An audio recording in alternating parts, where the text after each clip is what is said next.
Yeah, I smelled it on you. What are you doing on this side of town? Well, damn, you acting like you know already. What's wrong with you? Nothing at all. Just here visiting Benny. Oh, Benny stays on this side of town? Where does he live? Not in these buildings. Yes, in these buildings. Who do you know that lives over here, Lisa? You sure are asking a lot of questions. Not really.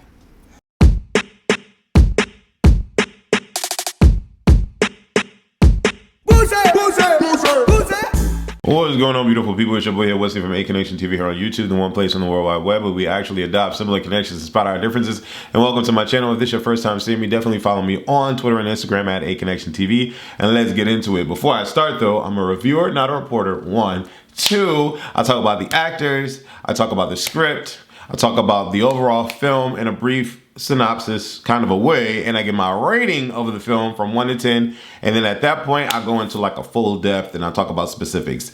If you haven't seen the film, get to my rating part and then, you know, turn the film off and go watch the film and come back, because that's when I get to like spoiler territory. But anyways, let's get into it. Guardians of the Galaxy 3, I'm not a fan, right? Me going to see this movie is because I like the MCU. That's about it. Guardians of the Galaxy 1 was trash. Guardians of the Galaxy 2 was trash. Okay?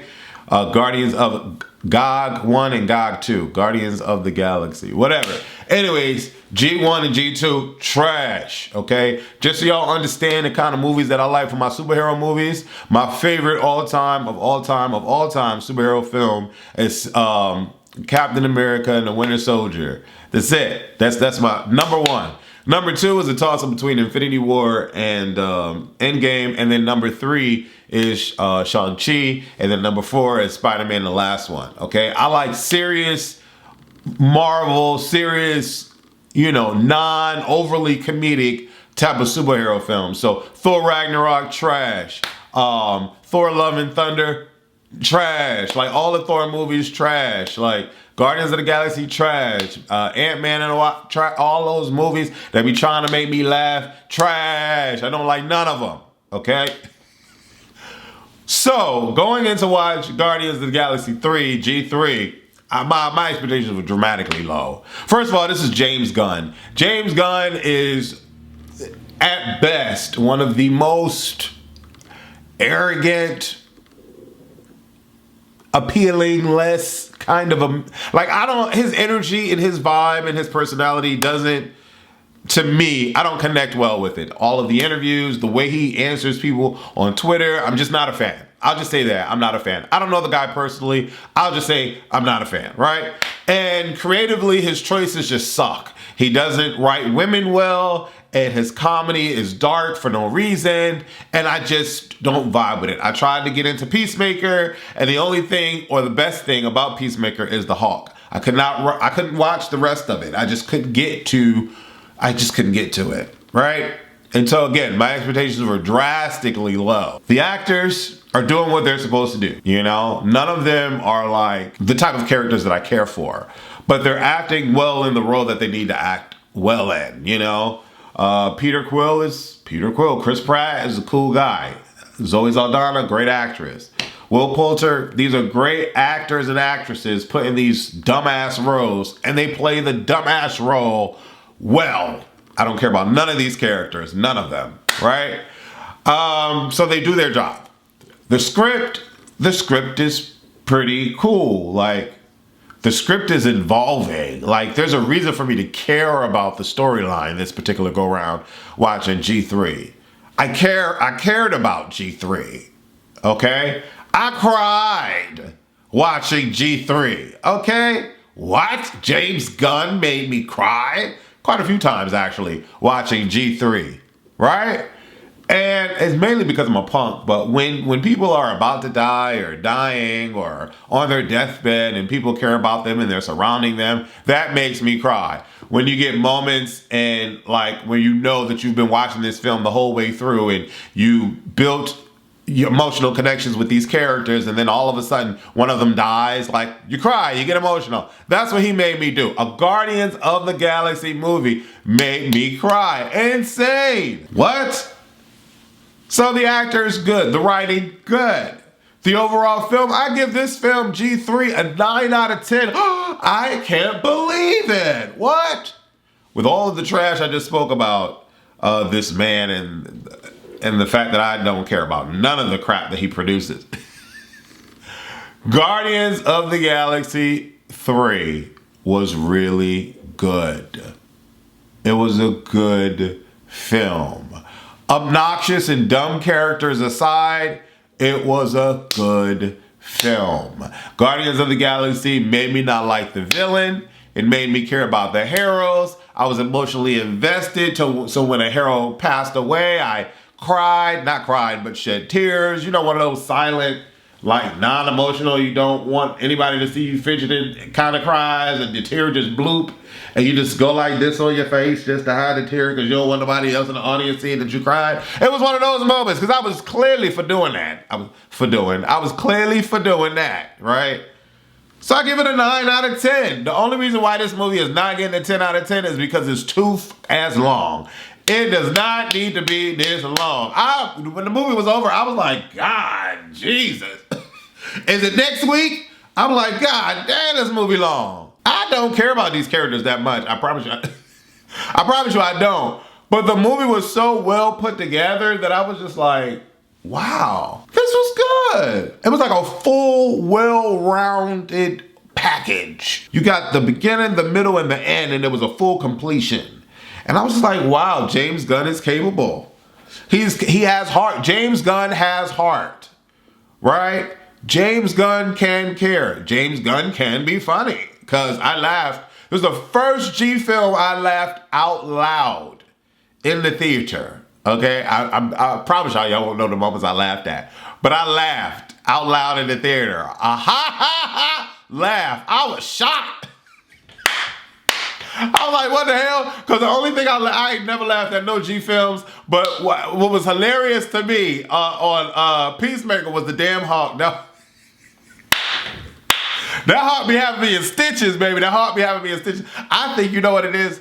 James Gunn know how to do animals. Because I swear for God, if it wasn't, and I'm just talking crazy right now, if it was not for Rocket Raccoon's storyline in this movie, I just wouldn't have gave two damns.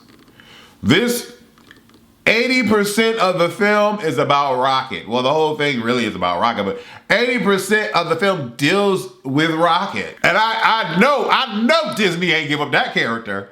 All the other actors can go about their business. Zoe Saldana, Chris Pratt, Drax, all them people that don't want to be a part of the Marvel MCU no more because, you know, Disney firing James Gunn or whatever crap they came up with. All them characters can go. All of them can go. But you know who Disney not giving up? Rocket. You know who else Disney not giving up? Groot. What? The money-making team. What? And Rocket gonna be his own captain of his own. You can get rid of the dead weight all day long. I cares not. Next time I see Rocket Raccoon, I ain't thinking about Drax. I ain't thinking about Mantis. I ain't thinking about Gamora. I ain't thinking about Chris Pratt. Although I do like Chris Pratt. I'll say that.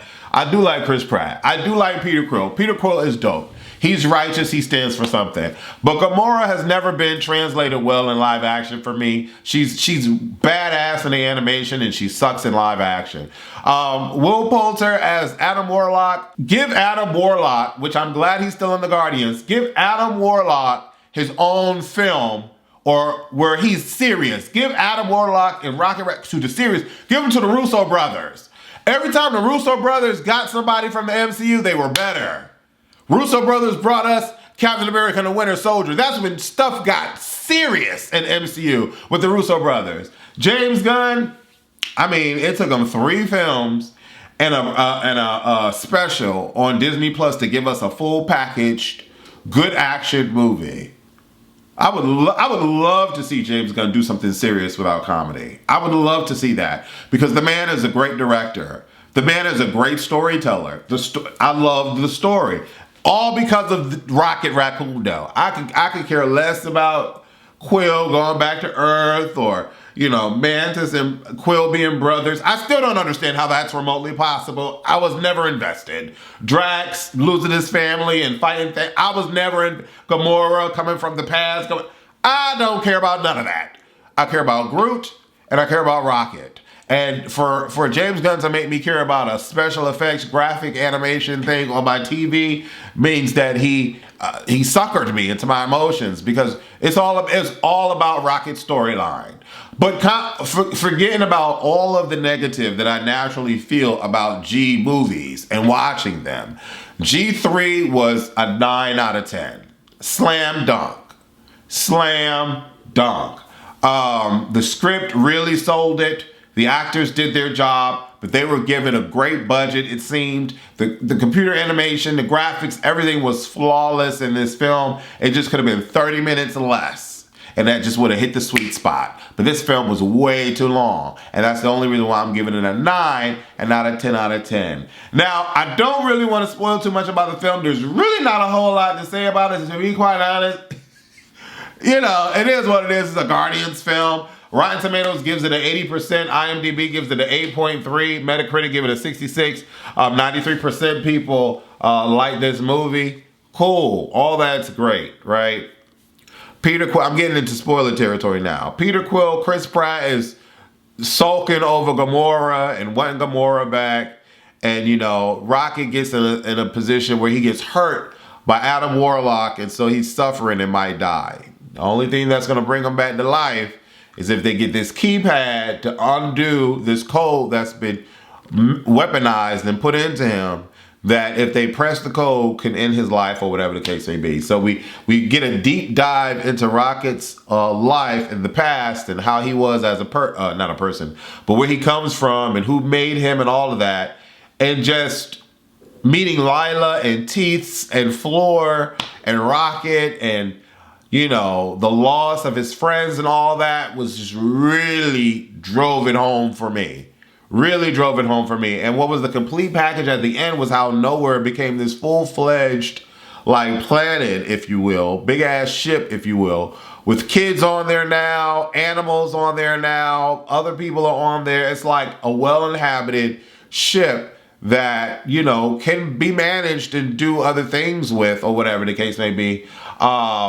But it's a full, complete package. Quill goes off and does his thing. Gamora goes off and does her thing. Mantis takes her 3 pets and goes off. Drax goes off to wherever he goes. And no, he stays on Nowhere with Nebula.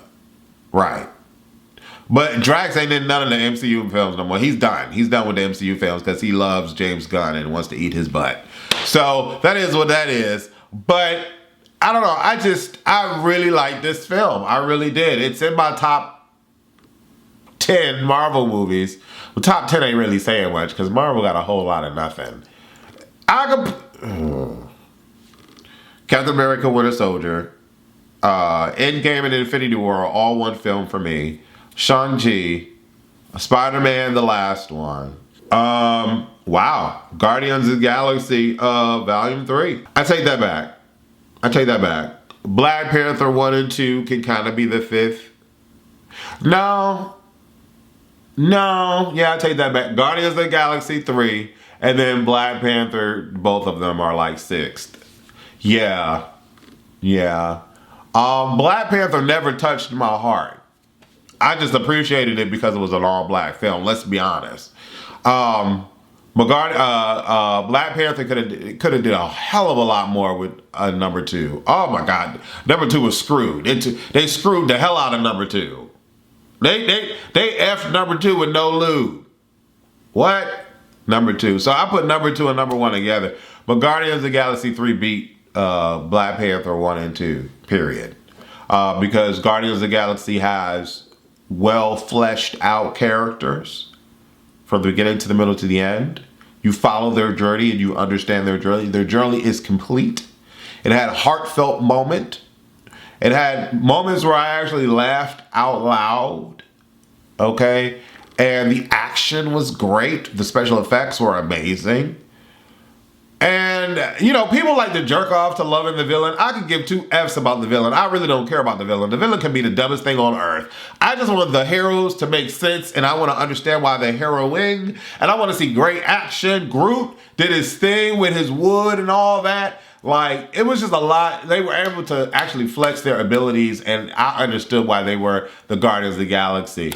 But again, you can miss me with all those characters. I'm glad that Groot is still in the mix, and I'm glad that Rocket Raccoon is still in the mix. But now, you know, Rocket Raccoon has his own team. Hopefully, Will Coulter will be a more serious warlock, because he's kind of like the male Marvel, honestly. Captain Marvel. He's like the male Captain Marvel. So he's not really that different. And then there's this little girl with like magical hands or something. Like, we never got an explanation of her.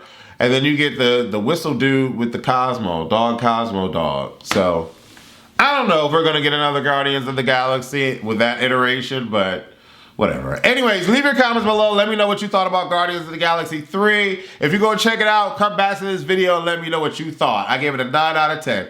Deuces.